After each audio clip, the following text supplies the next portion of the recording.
Let's just get things started by journeying back to last night to talk about the games we saw in the Premier League. Before we do that, though, we've given you our... Now, what's all this? We'll give you our Facebook page, Inspiration FM 92.3. You can also send us a message on WhatsApp at 08173136193. 08173136193. And of course, you can call us on 0700 923 923 923. I have to read this message, actually. It's an early message attacking body. It says, good morning, guys. Anthony, why are you calm this morning? I can sense the kata and tears in Body's voice this morning. You're hearing wrongly. But I want you dressing overshadow the pain. You don't even know me. United thought they were about to fraud their way to another 3 points, but Cole Palmer showed them who's boss. And as for Poch, isn't it ironic that he claims he isn't a clown when he's the circus itself? Cole Palmer can only save him to an extent. Delay is not denial. He's getting that sack. Tell Body to use Aboniki for the pain. I don't need it, bro. I don't need it. Where do you collect from your hand? No, he's trying to just score points, so I can't be bothered. Anyway, let's go to last night. I'm glad that we have two fans of the teams that played last night. So one victorious fan. You each talk about what your team did yesterday. One victorious fan. What they did right and what they got wrong. So, Buddy, let me start with you. You know, we're gracious with the loser. Buddy, what did United do right yesterday, and what went wrong for them yesterday? What did they do right? I mean, they scored came goals. back from 2-0 down, 3-2, failed to manage the game properly towards the end. And that has been their major undoing this season. When you have such an advantage and you can't just see off games. And this also has to do with the manager as well. Because for 88 this season, games, you know, his in-game management seem to be questionable. Okay. I won't overflog the players. I think with what we have on ground, they did their best. But again, every time, you know, most times, let me put it that way, the lack of concentration towards the end of games is a major problem for this United side. Full credit to Chelsea. Yes, at that, getting 3-3, they just felt, okay, so we can actually go ahead and, you know, possibly get another goal. And that happened as well. So for United, they did their best last night. It wasn't just enough. But again, questions have to be asked about ATH and its in-game management. Because possibly if he had, you know, done a bit better with the changes, maybe or perhaps United would have left Stafford with the points or all 3 points. Tribolo, yes, Chelsea won yesterday, but those questions that we're asking of Erik ten Hag, we have to ask it of Pochettino as well. Yes, yesterday. definitely. 3-away, 2-goal lead. 3-away, 2-goal lead. Poor in-game management as well. The moment you know, Chelsea lost that, they almost, you know, threw the game away due to comical errors, lack of concentration, lack of coordination in the defense. The likes of Disasi and Badiashile actually formed the worst partnership in recent time for Monaco before Chelsea signed both of them from Monaco. Both of them conspired to push Monaco towards relegation the season after they won the league. Both of them, both Badiashile and Disasi, their partnership almost led Monaco to relegation. They fired Thierry Henry, brought Jardim, and all of this. So these two players are the ones you are now trusting. See, Thiago Silva might be 39. His experience, his coordination, the way he marshals the defense, and by extension controls the midfield, especially the player playing deeper in Caicedo. You cannot take that away. But beyond all of that, yes, you know, it was poor and all of that. Question: a win like that, what does it do for Chelsea going forward for the rest of the season? It makes them feel comfortable and they mess up in their next game. So it's not a motivating result? No. Oh, okay. That's been the story of the season. Okay. And if I were, you know, as a Chelsea fan, I'm going to tell you a lot of Chelsea fans, yes, it's Sheffield United. They are down there bottom. But if you watch what Sheffield did to Liverpool yesterday, Liverpool survived based on individual brilliance. That strike for Maka was what gave Liverpool, what brought them back to the driving seat. If that was Chelsea yesterday, they could have lost that game. All right. They could have drawn that game. We saw what happened against Burnley. Chelsea are not, yes, they beat United. It's a good one.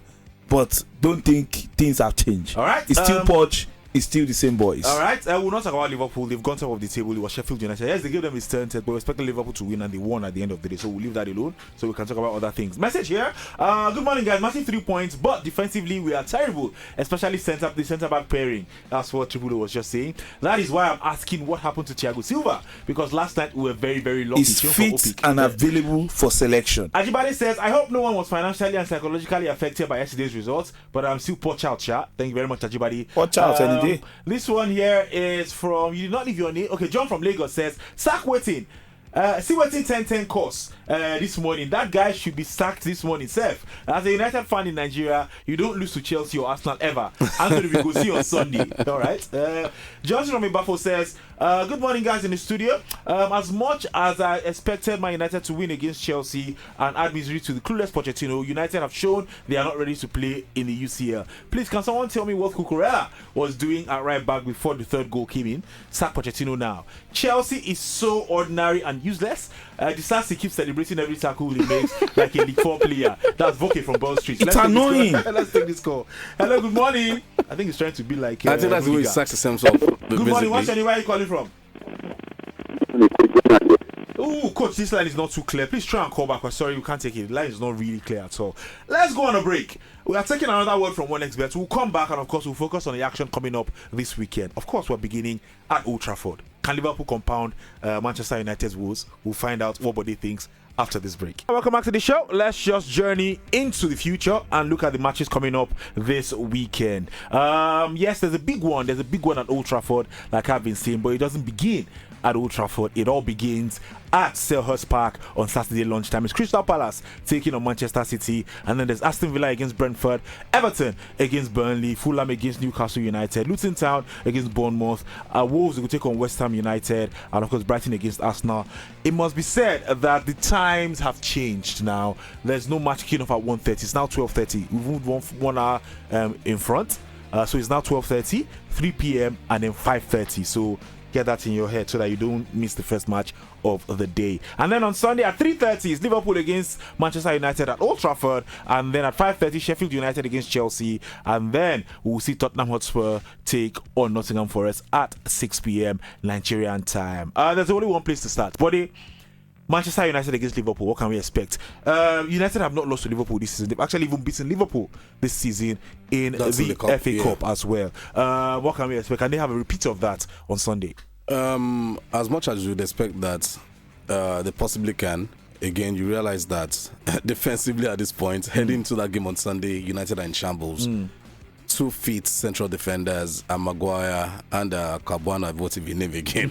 Kwambwala. So, that even makes it, difficult. But again, possibly if there's a game that can kick, the players behind, that loss, against Chelsea should, play some certain psychological boost heading to the Liverpool game. United know that the chase for Champions League football is still on.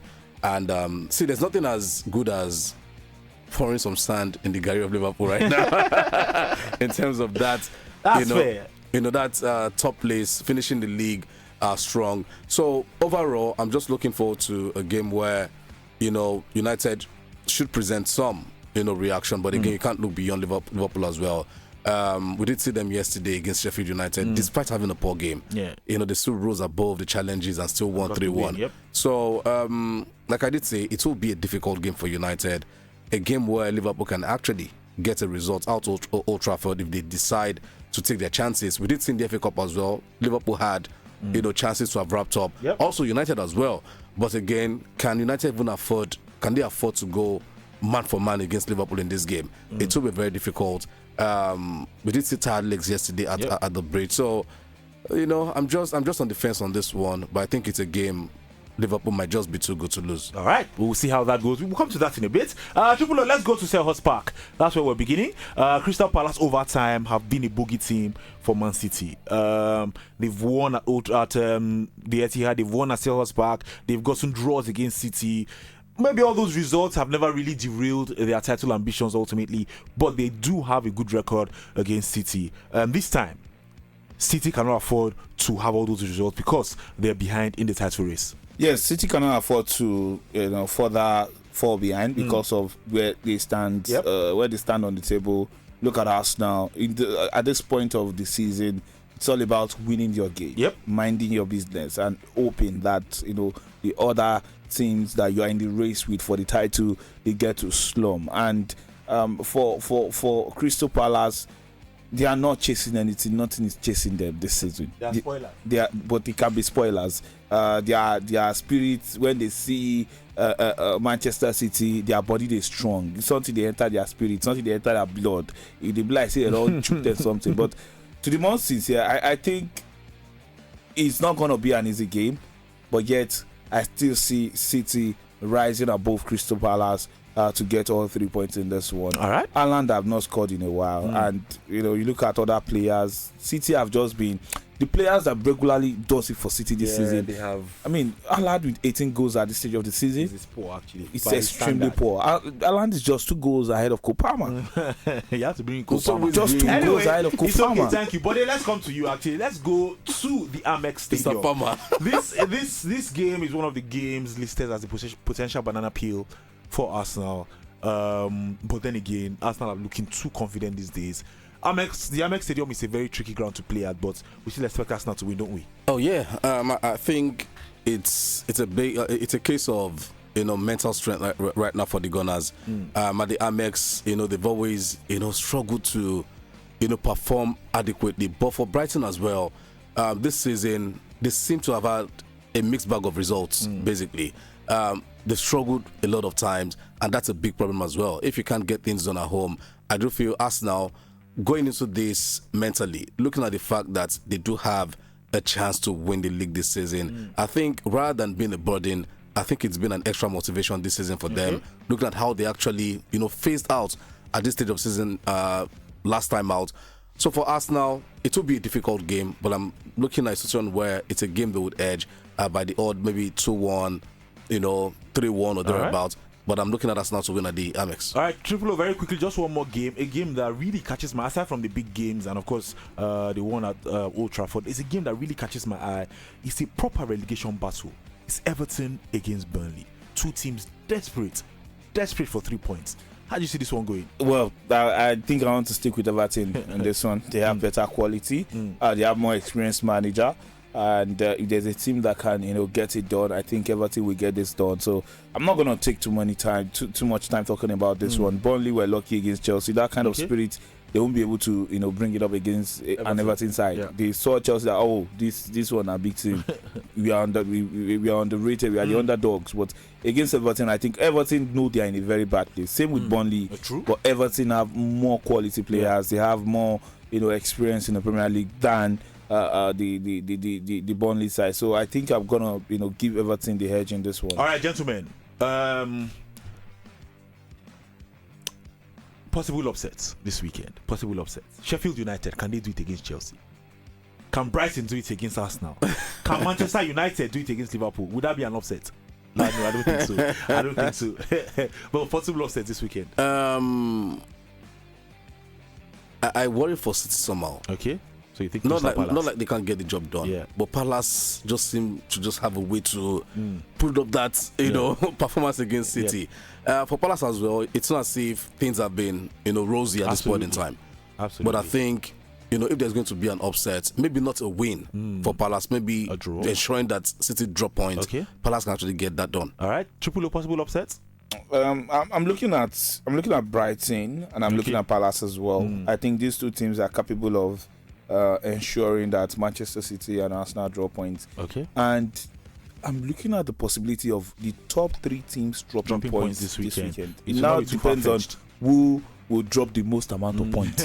It's not be too perfect. But wait, in his preview, Triple talked about Sheffield United. Chelsea into that game. How come we didn't say possible upset there? No, let's leave it. It does not affect anything. Too good to lose, but too good to lose. Too good to lose will be difficult, but again, I'll lean towards Liverpool. Okay. Too good to lose at Old Trafford. Triple O, too good to lose. Tottenham against Nottingham Forest. Okay. I think Tottenham will get the job done, no matter whether made a rough arm like the last time out. Yeah. I think Tottenham will get the job done. Did you enjoy this video? Hit the subscribe button for more. Leave a comment and like. Thank you.